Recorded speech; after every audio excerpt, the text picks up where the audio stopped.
आपको लगेगा नहीं कि क्या हुआ, मैं कहां भ्रष्ट हुआ, ऐसी जगह खड़े हो जाओगे कि जान भी नहीं पाओगे कि मैं कहां चढ़ रहा था, दोबारा उत्साह भी नहीं आ पाएगा। अभी बच्चा ना तो लोक को जानता है, ना परलोक को जानता है, ना हित को जानता है, ना अहित को जानता है। अभी उसका ब्रह्मचर्य किसी काम लायक नहीं हुआ और वो उतर गया व्यभिचार में, क्या होगा उसका जीवन। अगर आप वाणी में संयम में रहते हैं ना, वो और भजन करते हैं और सत्य बोलते हैं, तो आप जो बोलेंगे वही होगा। श्रवणेंद्री से गंदी बातें सुने, वाणी से गंदी बातें बोले, रसेंद्री से गंदा भोजन करें और सोचे ब्रह्मचर्य रह जाएंगे, तो बिल्कुल नहीं, कदापि नहीं। ब्रह्मचर्य कोई खिलवाड़ नहीं है। अब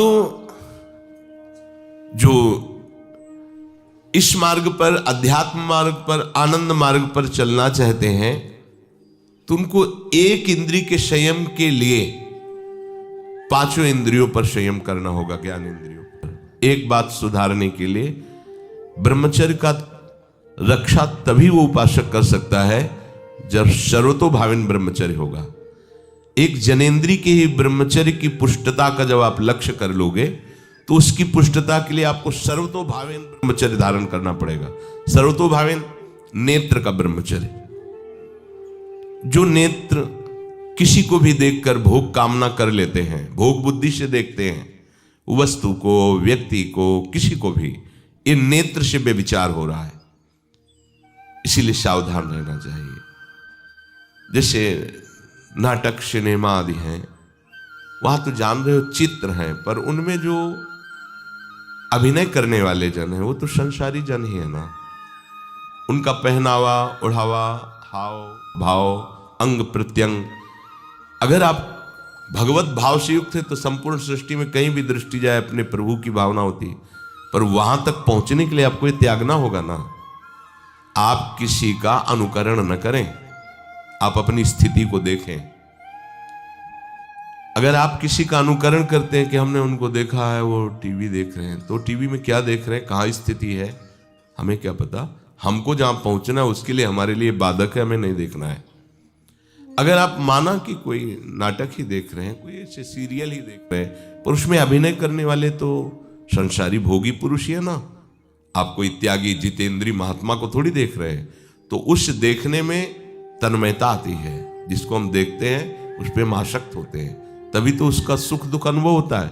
देखो कोई ऐसी रोने वाली सीन आए तो रोना आ जाएगा, हंसने वाली आ जाए तो हंसना आ जाएगा, ऐसे तो उसका प्रभाव हम पर पड़ रहा है ना। तो हम किसी के अभिनय करने वाले के अंग प्रत्यंग को देख रहे हैं और वो कामुक होकर कोई काम चेष्टा कर रहा है, या कोई ऐसा, वो सारा का सारा मन कवर कर रहा है आपका। और एकांत होते ही फिर जो मन अपना मनमानी करवाएगा, आप नहीं सह पाएंगे।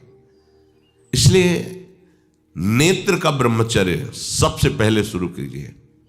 आपको वो चीज नहीं देखनी, वो बात नहीं पढ़नी, वो दृश्य नहीं। श्रीमद् भागवत में वर्णन है, कोई पशु पक्षी भी मैथुन कर रहा हो, अचानक दृष्टि गई तो मानसिक प्रणाम करके दोबारा दृष्टि नहीं जानी चाहिए।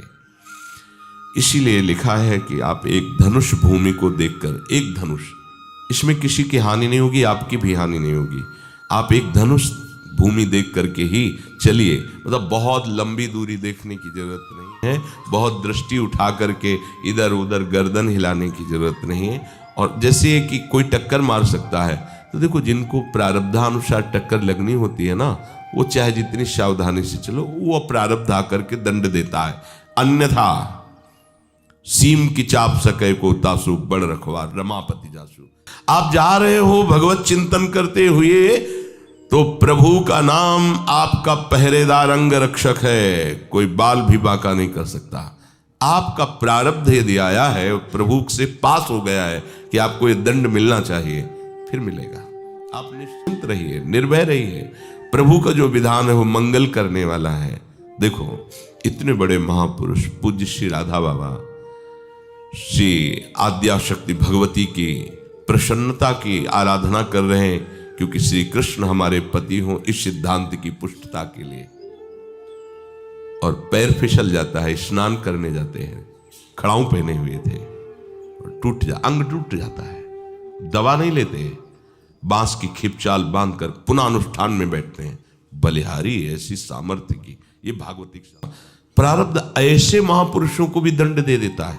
देखो ना, ऐसे महापुरुष जो ऐसी ऊंचाई पर पहुंचे हैं और इतने भागवत भजन में नियम निष्ठ है, उनको भी प्रारब्ध दंड दे रहा है शरीर को। तो अपने को इससे निश्चिंत हो जाना है। जो होना है उसे रोक नहीं सकते, जो नहीं होना उसे कोई कर नहीं सकता। अपने आराध्य देव के चिंतन में ज्यादा नेत्रों को इधर उधर दौड़ाने की जरूरत नहीं है। नेत्र का ब्रह्मचर्य, फिर वाणी का ब्रह्मचर्य, बहुत बड़ा प्रभाव पड़ता है इससे। यदि आप जवान से अश्लील बातें, गंदी बातें, कामुक बातें करेंगे तो आप ब्रह्मचर्य रह ही नहीं सकते। अगर आप वाणी से परस्पर शरीर आकर्षण वाली बातें करेंगे, बट उसको देखा तुमने क्या, बस आप गए। चाहे वो स्त्री शरीरधारी साधक हो या पुरुष शरीरधारी, परस्पर आकर्षण संबंधी यदि वाणी खुली आपकी, तो वाणी के व्यभिचार से आपका जनेंद्री का व्यभिचार प्रारंभ हो जाएगा। आप रोक नहीं सकते, नहीं रोक सकते। इसलिए वाणी से भी कोई ऐसी वार्ता ना कीजिए जिससे आपके अंदर काम वेदना बढ़े।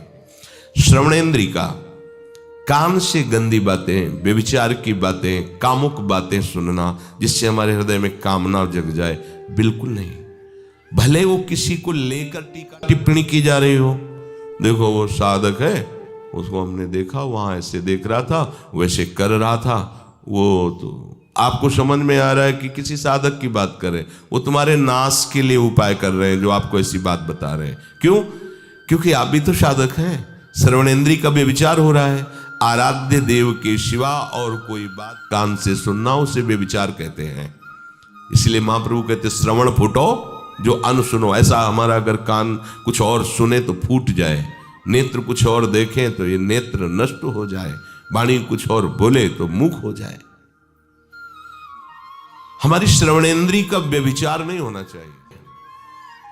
धर्म की बात, अपने आराध्य देव की बात, शास्त्र सम्मत बात हम श्रवण करें। अन्यथा अगर कोई ऐसा मित्र है या हमारा साथ में रहने वाला है, कोई किसी भी साधक की को लेकर बात कर रहा है, तो भी हमें कान में उंगली डाले नहीं। हम कोई ईश्वर थोड़ी कि हम किसी को संभाल लेंगे, हम अपने को नहीं संभाल पा रहे। हमारे सामने किसी की बात मत करो, ऐसी करना है तो प्रभु की चर्चा करो, अन्यथा मत करो। तो अगर आप श्रवणेंद्री का ब्रह्मचर्य, वाकेंद्री का ब्रह्मचर्य, नेत्रेंद्री का ब्रह्मचर्य और त्वगेंद्री का ब्रह्मचर्य, अनावश्यक किसी को स्पर्श मत करो। परस्पर विरोधी शरीर को तो भूल कर मत करो। विरोधी शरीर जैसे हमारा पुरुष शरीर है, सामने स्त्री शरीर है, तो किसी भी तरह से सेवा के लिए संकेत करना या किसी भी सेवा के लेन देन में बचाव पक्ष में रहो। यहां रख दीजिए सामान, फिर आप उठा लीजिए। सीधे हाथ में सामान लेना नहीं, सीधे हाथ में सामान देना नहीं, जमीन में रख दीजिए। बहुत पवित्र है तो आप कुर्सी पे जो भी आसन उसका हाथ में लेने का नहीं। परस्पर विरोधी भाव वाले शरीरों का स्पर्श बिल्कुल निषेध है, किसी भी कारण से न किया जाए। मान लीजिएगा ये बहुत मतलब आवश्यक है, यदि आप इसमें चूक कर गए तो धीरे धीरे आप फिसल के वहीं खड़े हो जाएंगे जहां से चढ़ना मुश्किल है। किसी भी साधिका को, किसी भी साधक को परस्पर लेन देन हाथ में नहीं करना चाहिए। मानो हमारी बात, आपको माला देनी, चौकी पे विराजमान करो, हम उठा लेंगे।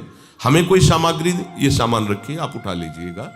कभी भी कोई भी परस्पर मुस्कुराहट, बातचीत, ऐसे कोई इशारे यदि दिखाई दे तो आप बचो और उसको बचाओ। साधक है, साधिका है, उससे गलती हो सकती है, आपसे भी गलती हो सकती है। आप सत्संग सुनते हैं, आपको लगा कि इसकी मुस्कुराहट, इसकी कुछ चेष्टा ऐसी दिखाई दे रही है जो हमारे अंदर कामुकता पैदा कर सकती है, उसको भी बचाओ और स्वयं बचो तो भगवान आप पर प्रसन्न हो जाएंगे। वो देख रहे हैं अंदर की बात। साधक को बहुत सावधान रहने की आवश्यकता। ये इसको खिलवाड़ मत समझो, इसीलिए कह रहे हैं ये अध्यात्म है, ये परमार्थ है। आपको लगेगा नहीं कि क्या हुआ, मैं कहां भ्रष्ट हुआ, ऐसी जगह खड़े हो जाओगे कि जान भी नहीं पाओगे कि मैं कहां चढ़ रहा था, दोबारा उत्साह भी नहीं आ पाएगा। बात अच्छे से समझ लीजिए। तो हमारी त्वगेंद्री का व्यभिचार ना होने पावे, सहसा किसी का इस पर, किसी की भी अगर सेवा करने का सौभाग्य मिले फिर उसमें ये प्रश्न नहीं उठता। अगर कोई गिरा पड़ा है भला ऐसी स्थिति में कि मुझे अत्यंत आवश्यक है उसे उठाना, अगर नहीं उठाते तो वो कष्ट पा रहा, अचानक कोई गिर जाए, फिर हम ये नहीं देखेंगे, फिर ये हम सूत्र नहीं स्वीकार करेंगे कि अब हम तो ब्रह्मचारी हैं, अब हम खड़े खड़े देख नहीं, उसको अत्यंत आवश्यकता है हमारी। अब उस समय हम भूल गए अपने आप को और उसको उठा करके अगर हमें अस्पताल ले जाना, अस्पताल ले जाएंगे, जरूरत है हम उसकी सेवा करेंगे। सावधान, वो भगवत भाव से की हुई सेवा तुम्हारे अंदर आध्यात्मिक शक्ति पैदा करेगी, काम भावना नहीं पैदा करेगी। हमारी माँ बीमार हो और हमें उसे पता चला कि शौच कर दिया है, हमें शौचाना पड़े, हमें उसका मल धोना पड़े, तो क्या हमें काम जागृत हो जाएगा? क्या मेरी माँ है, हमारी बुद्धि कभी ऐसी नहीं होगी।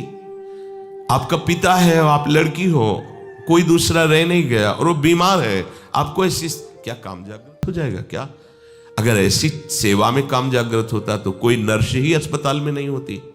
हर सेवा उसको करनी होती है, नर्स को, चाहे वो स्त्री शरीर हो चाहे पुरुष शरीर हो, परस्पर विरोधी शरीरों की सेवा, पर कहीं काम थोड़ी जागृत होता है, क्योंकि उसको अपने सेवा धर्म से मतलब है। तो ये सेवा के समय इस सूत्र को न देखा जाए, पर ध्यान रखें, अत्यंत आवश्यक जहां आपके सिवा नहीं हो सकता वहां अगर हमें ऐसा अवसर मिलता है कि सेवा उसे हो सकती है तो हम पहले उसे प्रेरित करेंगे। और अगर ऐसा है कि अब कोई नहीं है, फिर हमारा परम धर्म जागृत हो जाता है परहित का। अगर हमारा कोई निंदा भी करे, कोई शरीर की भी हानि हो जाए, अब हम परवाह नहीं करते। परहित शरीर से धर्म नहीं भाई, इससे बड़ा कोई धर्म नहीं है। पर ध्यान रखें, भगवान को साक्षी करके ये उस समय की बात है जहां बिल्कुल कोई अब गुंजाइश नहीं रह गई है। त्वगेंद्री को ऐसे सहसा किसी आप पुरुष शरीरधारी पुरुष को भी सहसा इससे आप में शक्ति जागृत होगी। यदि आप वाणी को मौन रखते हैं और भगवान नाम जप करते हैं और सत्य बोलते हैं, तो आप जब कभी जो कुछ भी बोलेंगे वैसा ही सत्य होगा। गांधारी जी ने कोई तप नहीं किया था, जब सुना कि मेरा ब्याह धृतराष्ट्र से हो रहा है जो बाह्य नेत्र रहित है, उसी समय पट्टी बांध ली कि जब मेरा पति संसार को नहीं देख सकता तो मैं भी संसार को नहीं देखूं, जब मेरा पति मेरे रूप को नहीं देख सकता तो मैं भी किसी के रूप को नहीं देख, पट्टी बांध ली थी। जब महाभारत का युद्ध चल रहा था, बड़े बड़े वीरों को मार गिराया जा रहा था, गांधारी ने दुर्योधन से कहा, सुन, मुझे पता है कि भीम की गदा को तो झेल नहीं पाएगा, क्योंकि सबसे बड़ी बात भगवान का वरद हस्त उनके ऊपर है। दूसरी बात, वो पवन पुत्र है, वो जब अपने आवेश में आ जाएगा तो तेरी सामर्थ्य नहीं कि उसकी गदा के प्रहार को तू सह सके। पर मैं तुझे शक्ति प्रदान करूंगी। मैं एक पतिव्रता हूं, आज तक कभी पति का वरण करने के बाद कुछ देखा नहीं है। मैं अपने नेत्रों की पट्टी खोलूंगी, तू नग्न होकर मेरे सामने आ जाना। मेरी दृष्टि पड़ते ही वज्र का शरीर तेरा हो जाएगा, किसी के सामर्थ्य नहीं कि तेरे उस अंगों को तोड़ सके। भगवान सब कुछ जानने वाले हैं। भगवान भक्त पक्षपाती होते, भगवान का स्वभाव भक्त का पक्षपात लेना होता है। वो अपने महल से कॉरिडोर से जा रहा था गांधारी जी के पास, भगवान आ गए चट से, तो तुरंत उसने हाथ ऐसे लगा लिया। शर्म आनी चाहिए यार, तो हस्तिनापुर के सम्राट पद पर अभिषिक्त होने के लिए तैयारी कर रहा है, नंगे घूम रहा है गली में। उसने कहा, गली में नहीं, मां के सामने जा रहा है। अरे कोई बच्चा है, ऐसे जाया जाता है मां के सामने? उसने कहा, मां ने कहा है कि हम पट्टी खोलकर तुम्हें देख लेंगी तो तुम्हारा शरीर वज्र का। चलो माना, मां की आज्ञा का पालन करो, थोड़ा इन अंगों को तो ढक लो, तुम तो बड़े हो, कोई बच्चे थोड़ी मां के सामने ऐसे चले जाओगे, ढकना चाहिए तुम्हें। वापस कर दिया। वो यहां ऐसे पत्तों से ढका, वस्त्र नहीं पहना, मां की आज्ञा ऐसे पत्ते से ऐसे कमर से ऐसे ढक लिया, पीछे आगे ऐसे। गांधारी जी ने पट्टी खोली और जे ही देखा पूरा शरीर वज्र का हो। तो ये क्या किया तूने, कमर में क्यों बांध लिया? बोले शर्म लगती थी। कैसे आपके? बोले यहीं से मारा जाएगा, भीम की गदा का प्रहार तेरी सी जंघा और कमर को तोड़ देगा, तेरी मृत्यु। मान गई, प्रभु के विधान के आगे किसी का बल काम नहीं करता। गांधारी, ये केवल आंख में पट्टी बांधने की सामर्थ्य थी कि मेरा पति यदि अंधा है तो मैं भी किसी रूप को नहीं देखूंगी। अगर आप वाणी में संयम में रहते हैं ना, वो और भजन करते हैं और सत्य बोलते हैं, तो आप जो बोलेंगे वही होगा।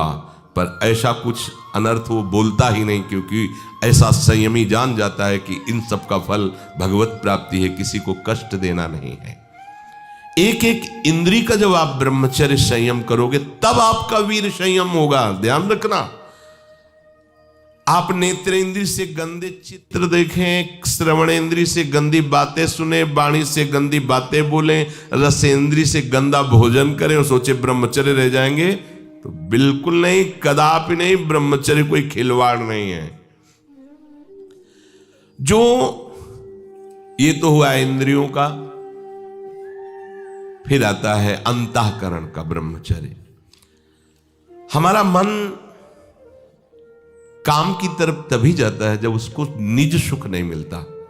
ध्यान रखना, सृष्टि में जितने भी दुर्गुण दुराचार होते हैं उनमें दो प्रधान होते हैं, एक काम भोग और एक धन, और सब छोटी मोटी बातें हैं।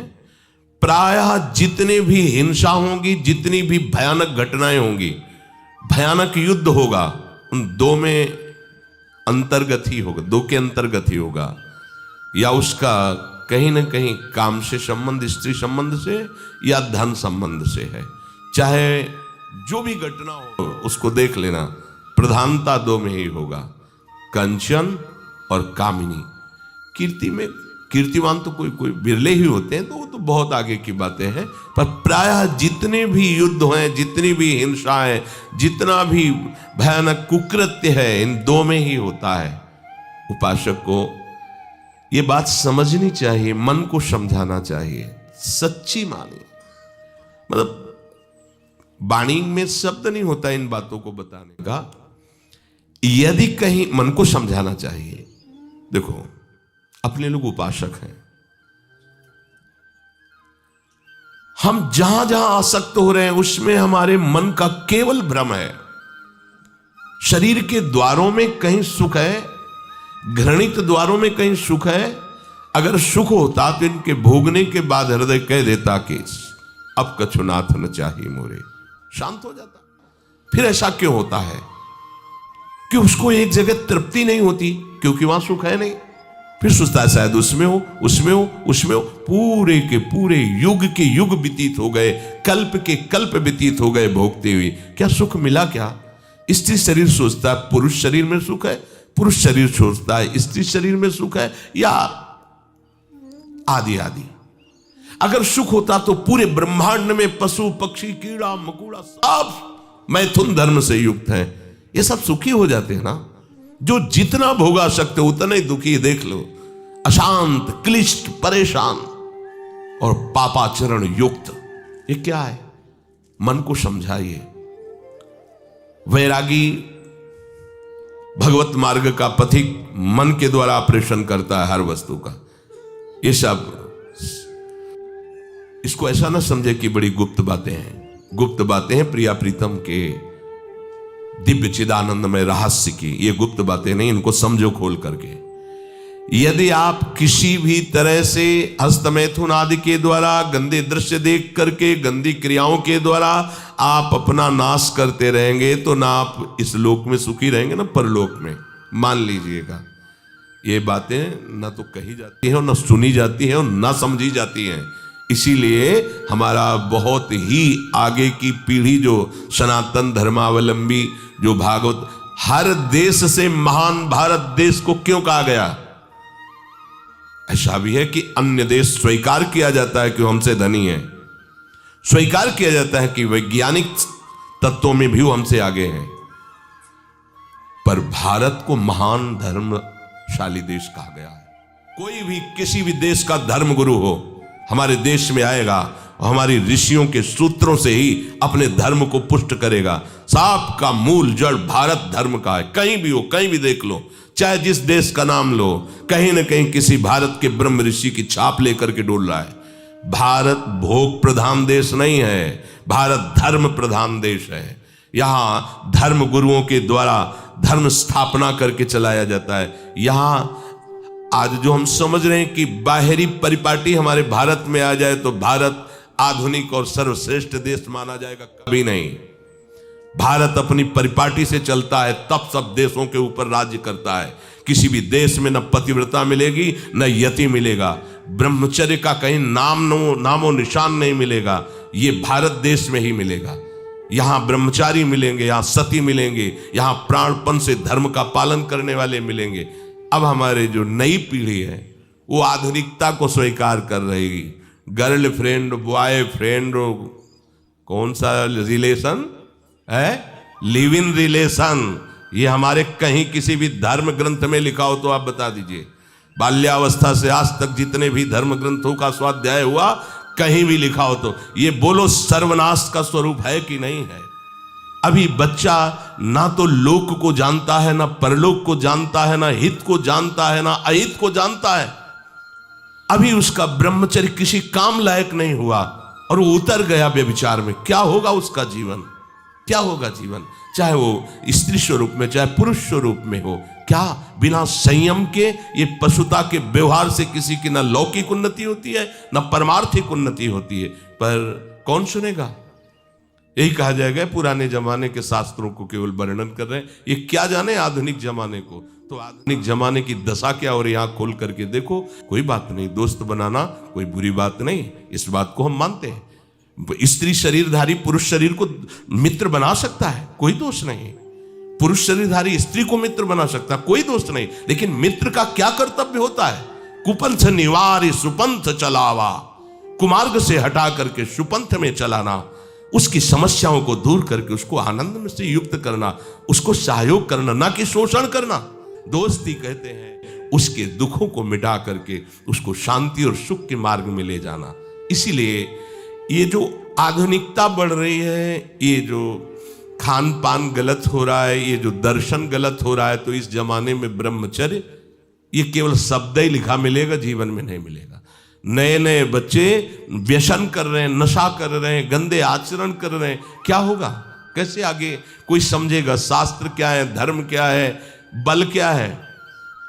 आज नवयुवक 16 से 28 के बीच में कोई ऐसा नहीं दिखाई देता है जिसमें आध्यात्मिक थोड़ा भी बल हो, काम क्रोध आदि सहने की सामर्थ्य हो। अपने बूढ़े माता पिता को थप्पड़ मार रहे हैं, बूढ़े माता पिता को गाली दे रहे हैं, बूढ़े माता पिता जिन्होंने खवा पिला के इतना बड़ा, उन्हें अनाथालय भिजवाया जा रहा है, उनको छोड़ दिया जा रहा है। आप विदेश घूम रहे हैं, उनके खाने की व्यवस्था घर में नहीं। क्या है ये? आज आधुनिक विद्या का ये प्रभाव है। विद्या विनयम ददाति, जो अपने वयोवृद्धों की सेवा नहीं कर सकता वो क्या विद्या पढ़ा? जो दूसरों की रक्षा नहीं कर सकता क्या विद्या पढ़ा? क्या विद्या का यही स्वरूप है दूसरे का शोषण करना? क्या विद्या का यही स्वरूप है कि शराब पीना, ड्रग्स का ये नशा करना? ये क्या विद्या सिखाती है? वो कहा जाता है आज तो आधुनिक विद्या बढ़ रही। मुझे लगता है संयम में रहना ही विद्या का वास्तविक स्वरूप है। अपने इंद्रियों को संयम में रखना, अपने को संयम में रखना, बुजुर्गों का, गुरुजनों का, शास्त्र का, भगवान का भय रखना हृदय में। ऐसा नहीं, आप तभी निर्भय हो पाओगे यदि शास्त्र का भय नहीं, भगवान का भय नहीं, धर्म का भय नहीं, तो फिर आप वहां पहुंच जाओगे जहां भय ही, भगवान का भय नहीं, धर्म का भय नहीं, तो फिर आप वहां पहुंच जाओगे जहां भय ही भय।